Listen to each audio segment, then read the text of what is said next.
wondering, I've always been into, history and geography, and I've heard lots of stories about how all of the continents look like they were connected. And I was wondering if there's any biblical proof that before the flood, all the continents were together in one spot, and that's how we got all the different languages on the different continents when we went exploring hundreds of years later.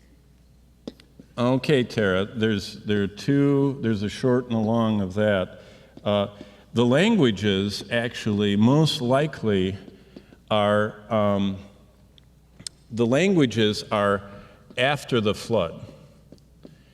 And but what it appears to be is that there was an ice age, and you can read the answers in Genesis. If you want to know, there are three main creationistic resources: Answers in Genesis, the Creation Research Society, and the Institute for Creation Research. There are three very large groups, and the most easily to be found on the internet is Answers in Genesis. And they talk about, in the post-flood world, because of the climactic change, Genesis 6 through 8 is the flood, and then Genesis 9 is the institution member of where Noah was given the Noachian covenant, which talks about capital punishment and all that stuff. Then in chapter 10 is the table of nations, where the 70 nations that overspread the earth were.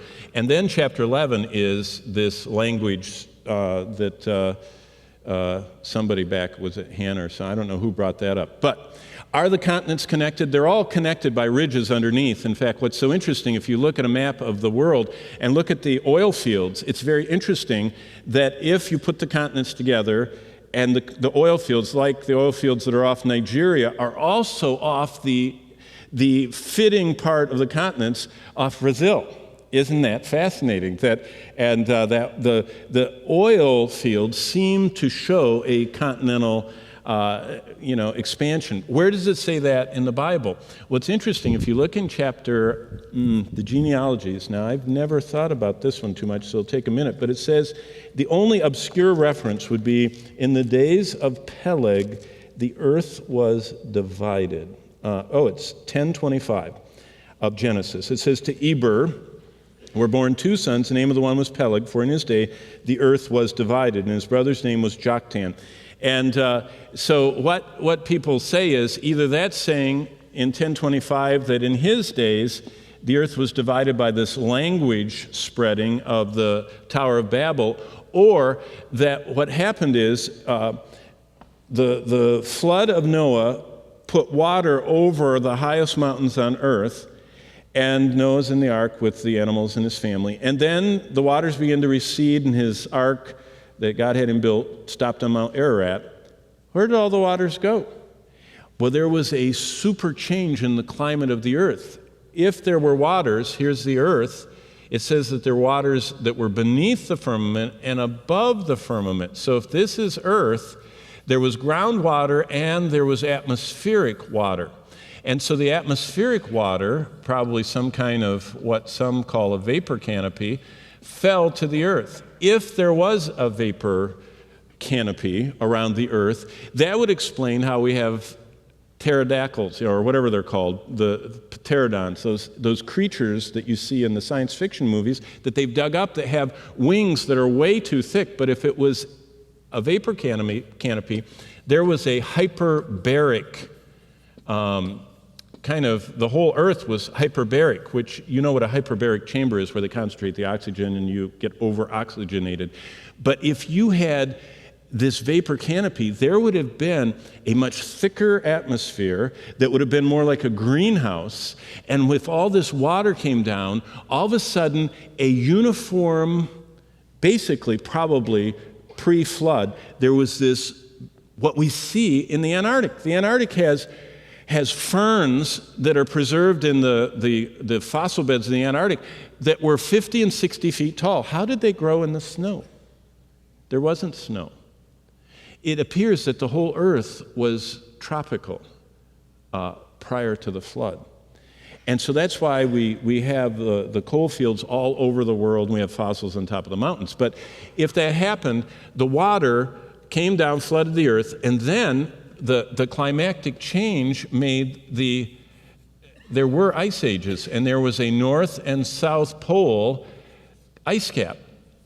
And we still see remnants of that, but it appears, all geologists will tell you, that the ice age, when it was here, it came down well past Michigan. Glaciers. We know that they were around because Job saw them.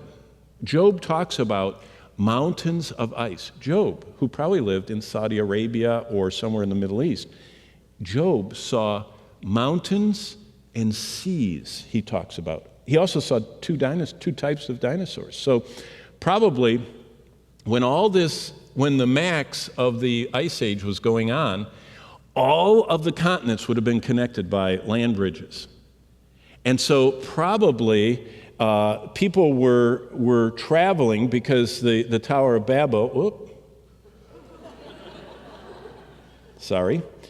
How do you like that? That was cute. I've never done that one before. But the Tower of Babel was the bringing back of people, but it doesn't say that God only confused the languages of the people standing by that ziggurat. God confused the languages all over the earth. And so it's most likely that people had overspread the earth, chapter 10, and were all speaking one language, and the evidence of that is in chapter 11 at Babel.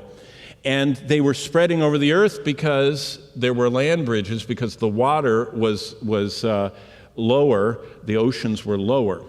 Now, how do the continents connect? It could be very possible that in the convulsions, the volcanism of the flood, where the fountains of the deep, that there was a spreading out. But I don't know. I don't know why the oil fields are connected, and I don't know why the continents, but if you really want to know the answer, read Answers in Genesis. How's that? I got out of it. Where'd you go, Tara? There you are. But Ken Ham actually has a whole hour on this, okay?